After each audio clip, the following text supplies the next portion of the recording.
औज़ुबिल्लाहिमिनश्शैतानिर्रजीम बिस्मिल्लाहिर्रहमानिर्रहीम। Dear students, अस्सलाम वालेकुम। उम्मीद है सब खैरियत से होंगे। तो आज से हमारा वीडियोस का सिलसिला शुरू होता है। तो हम बायोलॉजी में 5वां चैप्टर पढ़ रहे थे, जिसमें हमने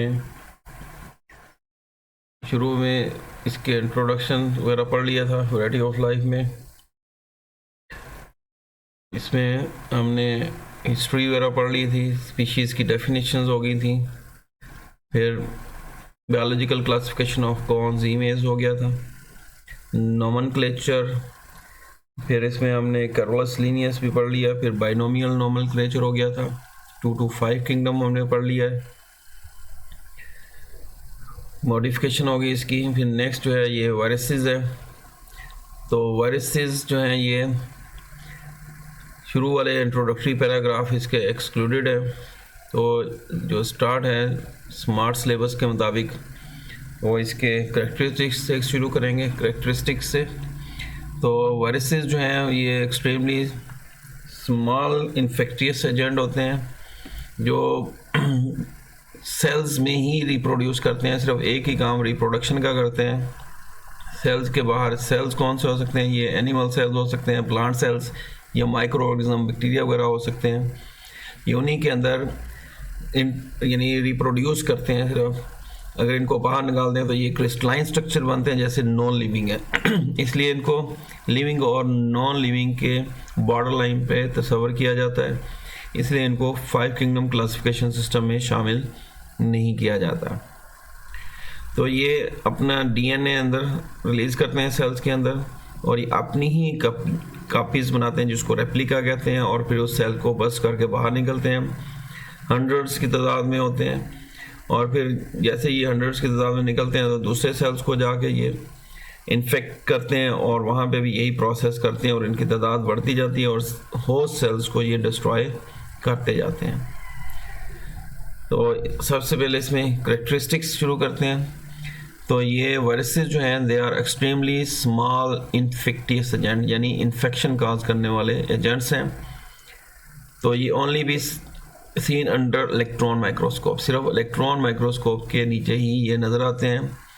और अगर इनके साइज़ की बात करें तो ये 250 नैनोमीटर, यानी ये नैनोमीटर की बात हो रही है। यानी 1 सेंटीमीटर में ये, यानी पहले गए सेंटीमीटर से छोटा, यानी मिलीमीटर, मिलीमीटर से भी फिर ये छोटे साइज़ के हो गए, यानी नैनोमीटर में। नैनोमीटर तो इस साइज़ के जो है ये पॉक्स वायरसेस पाए जाते हैं, 250 नैनोमीटर्स और पॉक्स वायरस, और फिर 20 नैनोमीटर में पार्वो वायरसेस। ये इनकी रेंज है, यानी 250 नैनोमीटर से लेकर 20 नैनोमीटर तक। They are 10 to 1000 times smaller than most bacteria. तो बैक्टीरिया से भी ये बहुत छोटे हैं, यानी 10 गुना से लेकर 1000 गुना तक छोटे हैं। So they can pass through the pores of filter. जब इनको किसी फ़िल्टर पेपर में से गुजारा जाता है जिसमें से बैक्टीरिया नहीं गुजर सकते, लेकिन ये आसानी से गुजर जाते हैं क्योंकि ये बहुत छोटे साइज़ के हैं। तो ये फ़िल्टर पेपर्स के पोर से गुजर जाते हैं, from which bacteria can not pass, जिसमें से बैक्टीरिया नहीं गुजर सकता। तो viruses can not be grown on artificial media, क्योंकि ये सिर्फ लिविंग सेल्स में ही ग्रो करते हैं, इसलिए इनको आर्टिफिशियल मसनूई तरीके से तैयार किया हुआ कोई भी मीडिया उस पर इनको ग्रो नहीं किया जा सकता। They can reproduce only in animal, या ये सिर्फ ग्रो करते हैं या तो एनिमल्स में, या फिर प्लांट सेल्स में, या फिर माइक्रोऑर्गेनिज्म जैसे बैक्टीरिया वगैरह और माइक्रोऑर्गेनिज्म में, where they reproduce by replication, यानी एक ही काम करते हैं, यानी रेप्लिकेशन करते हैं, अपनी मल्टीप्लिकेशन करते हैं, कापियाँ तैयार करते हैं। तो रेप्लिकेशन क्या है? Process by which many copies और रेप्लिका और viruses are formed. Thus viruses are obligate intracellular parasites. Obligate का मतलब जो सिर्फ लिविंग होस्ट में रहते हैं, आर्टिफिशियल मीडिया पे ग्रो नहीं करते हैं। इंट्रासेलुलर मतलब सेल के अंदर रहने वाले पैरासाइट्स हैं, तफैली हैं। तो वायरसेस लेक मेटाबॉलिक मशीनरी, इनके अपने मेटाबॉलिज्म नहीं होता, क्योंकि वेरी सिंपल 2 चीज़ों पर ही ये मुश्तमिल होते हैं, एक इनका डीएनए होता है और बाहर प्रोटीन कोड होता है, यानी ये डीएनए या आरएनए होगा और बाहर प्रोटीन कोड होता है। इसके अलावा इनके स्ट्रक्चर में कोई चीज़ नहीं है, इसलिए ये मेटाबॉलिज्म परफॉर्म नहीं कर सकते। तो मेटाबॉलिक एक्टिविटीज़ नहीं कर सकते, तो इसलिए ये किसकी मेटाबॉलिक मशीनरी यूज़ करते हैं, ये होस्ट की, जिस सेल के अंदर घुसेंगे उसी के मेटाबॉलिक मशीनरी पे कंट्रोल हासिल कर लेते हैं और अपने ही न्यूक्लिक एसिड और प्रोटीन को सिंथेसाइज करना शुरू कर देते हैं, यानी आगे अपनी कापियाँ बनाना शुरू कर देते हैं। They depend on the host cells to carry out these vital function. तो ये होस्ट सेल को ही इस्तेमाल करते हैं अपने इन्हीं कामों के लिए। During reproduction in the host cell, जब ये सेल के अंदर प्रोड्यूस होते हैं, रिप्रोड्यूस हो रहे होते हैं, मे काज डिजीज, बीमारियां काज कर सकते हैं। फिर जितने भी ऑल वायरसेस जनरली रेजिस्टेंट होते हैं broad range of available antibiotics. Antibiotics वैसे भी बैक्टीरिया के अगेंस्ट इस्तेमाल होती है, वायरसेस के अगेंस्ट ये असर नहीं रखती, यानी वायरसेस रेजिस्टेंट होते हैं इनके अगेंस्ट। सच एज, तो इसमें एग्जांपल दी हैं एंटीबायोटिक्स की, जैसे पेनिसिलिन होगी, स्ट्रेप्टोमाइसिन, या दूसरी ब्रॉड स्पेक्ट्रम जो एंटीबायोटिक्स हैं इन पर असर नहीं करती। ये इसके करेक्टरिस्टिक्स हो गए। फिर इसका स्ट्रक्चर कैसा होता है, तो एक मुकम्मल complete mature and infectious particle is known as virion. इसको विराइन कहते हैं, ये अलग से भी पूछ लेते हैं विराइन क्या है। यानी एक मुकम्मल वायरस हो गया, पूरा मेच्योर हुआ और जो आगे इन्फेक्शन काज करता है, किसी सेल में भी दाखिल हो सकता है, इसको विराइन कहेंगे। Virions composed of a central core of nucleic acid. ये दरमियान में न्यूक्लिक एसिड, जिसको जीनोम कहते हैं, ये डीएनए या आरएनए का बना हो सकता है। ये दोनों तरह के वायरसेस हैं, डीएनए वाले भी हैं, आरएनए वाले भी हैं। तो इसको जीनोम नाम दिया जाता है, जो अंदर डीएनए या आरएनए होता है। और इसके surrounding by the protein coat, जिसको कैप्सिड कहते हैं। और कैप्सिड फिर मज़ीद आगे जो है मुश्तमिल होता है छोटी यूनिट्स पर, जिनको कैप्सोमियर्स कहते हैं। एक्चुअली ये कैप्सिड ही है जो वायरस को शेप देता है, मुख्तलिफ किस्म की जो शक्लों में ये वायरसेस पाए जाते हैं। तो कैप्सिड फिर आगे फर्दर यूनिट्स पर मुश्तमिल है, जिनको कैप्सोमियर्स कहते हैं। तो ये अंदर जो है ये डीएनए या आरएनए और बाहर जो प्रोटीन कोट है, ये इसके गिर्द ये इसका एनवेलप है बाहर की तरफ। ये होस्ट सेल से ही लेकर निकलता है उसकी मेम्ब्रेन, अंदर इसके डीएनए होता है और ये जो शेप नज़र आ रही है एक्चुअली ये इसकी प्रोटीन कोट की वजह से है। और ये मुख्तलिफ आगे सब यूनिट्स पर मुश्तमिल है, यानी इसको कैप्सिड कहेंगे और जो यूनिट्स हैं उनको कैप्सोमियर्स कहा जाता है। जैसे इसमें ये डीएनए जीनोम हो गया, डीएनए आरएनए न्यूक्लिक एसिड, और इसकी जो शेप बनी हुई है ये एक्चुअली कैप्सिड की वजह से, यानी ये प्रोटीन इन नेचर है। फिर आगे ये छोटी यूनिट्स पर मुश्तमिल है, जिनको कैप्सोमियर्स कहा जाता है। तो इसमें भी देखें ये डीएनए ही अंदर इंजेक्ट कर रहा है, बाकी प्रोटीन कोड वगैरह ये सारा बाहर रह जाता है और अंदर ये अपनी ही कापियाँ बनाता है और फिर उस सेल को बस्ट करते हुए बाहर निकल आता है। यही इन्फेक्शन कहलाती है। यानी जैसे ये लॉन्च करेगा, इधर देखें तो ये अपना डीएनए ही अंदर एंटर करता है।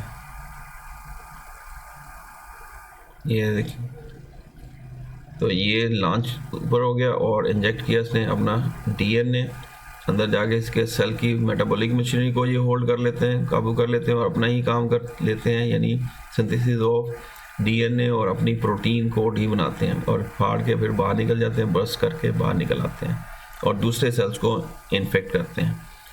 तो दो चीज़ों पर मुश्तमिल हो गया, एक जीनोम, दूसरा कैप्सिड, और कैप्सिड आगे कैप्सोमियर्स पर मुश्तमिल है। कैप्सिड इसको डेफिनेट शेप देता है।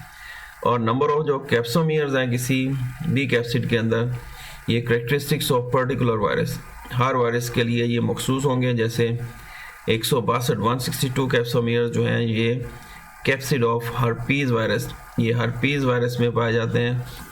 ये एक बीमारी हर्पीज़ सिम्प्लेक्स काज करता है। और 252 in the capsid of adeno virus, और ये एडिनो वायरस में 252 कैप्सोमियर्स पर मुश्तमिल कैप्सिड है।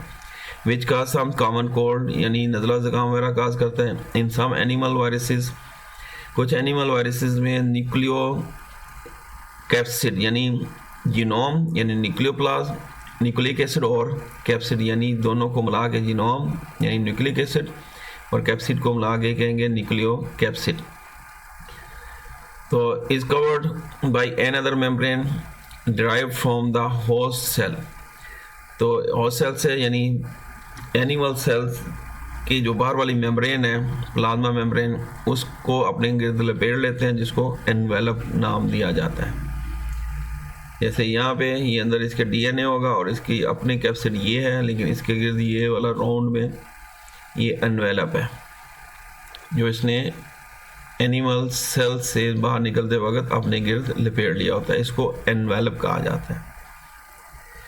तो नॉन एनवेलप्ड जिनके गिर्द नहीं होता उनको नेकेड वायरस कहा जाता है। जिनके गिर्द होता है उनको एनवेलप्ड वायरस और जिनके गिर्द नहीं होता उनको नेकेड वायरसेस कहा जाता है। एनिमल्स और प्लांट सेल्स के जो वायरसेस हैं में भी पॉलीहेड्रॉन यानी उनके बहुत सारे साइड्स हो सकती हैं, हेलिकल हो सकते हैं यानी उनके गिर्द एनवेलप हो सकता है और बहुत पेचीदा किस्म के हो सकते हैं। यानी पॉलीहेड्रॉन बहुत सारे सिरों वाले और हेलिकल, अब यहाँ पे बहुत सारे सिरों वाला ये है तो इस पॉलीहेड्रॉन हो गया। और जो इस तरह के हैं ये रॉड शेप, इनको हेलिकल कहते हैं। ये हेलिकल भी है और साथ में इसका हेड पॉलीहेड्रॉन भी है। तो इस तरह से ये जो शेप बनती है इसको पॉलीहेड्रॉन कहते हैं और ये रॉड शेप लाइक स्ट्रक्चर ये हेलिकल कहलाएगा। तो इस अलग अलग भी हो सकते हैं, लेकिन ये फेज वायरस ये दोनों ही चीज़ें पाई जाती हैं। तो bacteriophages occur in two structure forms having cubical और हेलिकल सिमेट्री, यानी क्यूब शक्ल में या फिर हेलिकल सिमेट्री। यानी अब ये जो शेप बन रही है इसको क्यूबिकल कहते हैं, सॉलिड हेड की तरह से, और ये हेलिकल हो गया। ये अलग अलग एक वायरस में हो सकता है, यानी एक में इस तरह का स्ट्रक्चर हो सकता है, दूसरे में इस तरह का हो सकता है, या एक में ही ये दोनों स्ट्रक्चर पाए जाते हैं। यानी एक हेड कहेगा और दूसरे हिस्से को टेल कहा जाता है। जैसे यहाँ पे ये पॉलीहेड्रॉन है, सिर्फ इसमें टेल नहीं है, और यहाँ पे सिर्फ कह लें कि ये हेलिकल है, रॉड लाइक है, जबकि ये पॉलीहेड्रॉन हो गया। यानी ये अलग अलग भी हो सकते हैं, फेज में दोनों इकट्ठे भी हो सकते हैं। तो ये या तो क्यूबिकल होगा या हेलिकल, दोनों में से कोई सिमेट्री हो सकती है। In general appearance cubical phages are regular solid, ये सॉलिड फॉर्म में होते हैं और इनको आइकोसाहेड्रल यानी 20 फेसेस वाले कह सकते हैं। यानी ये ऊपर जो इसके ये एक फेस, ये दूसरी फेस या साइड या फेस को कहते हैं। ये कितनी को हो सकती हैं? 20। अगर 20 होंगी तो इसको आइकोसाहेड्रल कहते हैं। ये अलग से भी MCQs में आ जाता है। या फिर हेलिकल है तो ये रॉड शेप होगा, यानी हेलिकल इस तरह का रॉड की शक्ल में होगा, यानी ये भी रॉड शेप में है। तो many phages consist of head and tail, ये दोनों हिस्सों पर मुश्तमिल होंगे, हेड भी होगा और टेल भी होगा। In those cases heads are polyhedral, तो हेड पॉलीहेड्रल होगा और टेल जो होगी ये रॉड शेप होगी। तो इसमें अगर देखते हैं तो इसमें दोनों ही हैं, इसमें भी दोनों ही हैं। ये पॉलीहेड्रल हो गया और टेल हेलिकल या रॉड शेप हो गई। इसमें भी टेल इसी तरह से रॉड शेप और हेड पॉलीहेड्रल हो गया। ये बैक्टीरियोफेजेस हो गया। तो मॉर्फोलॉजी ऑफ सम वायरसेस जो उन्होंने दी है बैक्टीरियोफेजेस की, ये डायग्राम में इन्होंने शो की हुई है। ये मुख्तलिफ किस्म के शक्लें रखने वाले, एक्चुअली इनकी शक्लें इनके बाहर जो कैप्सिड है प्रोटीन का बना हुआ है इसकी वजह से होती हैं। तो ये मुख्तलिफ शक्लों में ये वैक्सीनिया वायरसेस हैं, ये छोटे छोटे जो नज़र आ रहे हैं। और ये स्ट्रक्चर पैरामिक्सो वायरस, ये काफ़ी बड़ा होता है। मम्स मीज़ल में और वायरस है इस तरह से, ये रेप्डो वायरस है। ये T11 कोलीफेज है, कोलीफेज। तो इस तरह से ये मुख्तलिफ किस्म के वायरसेस हो गए। तो स्टूडेंट ये आज का हमारा टॉपिक यहाँ तक मुकम्मल हुआ। नेक्स्ट टॉपिक तक के लिए अल्लाह हाफिज़।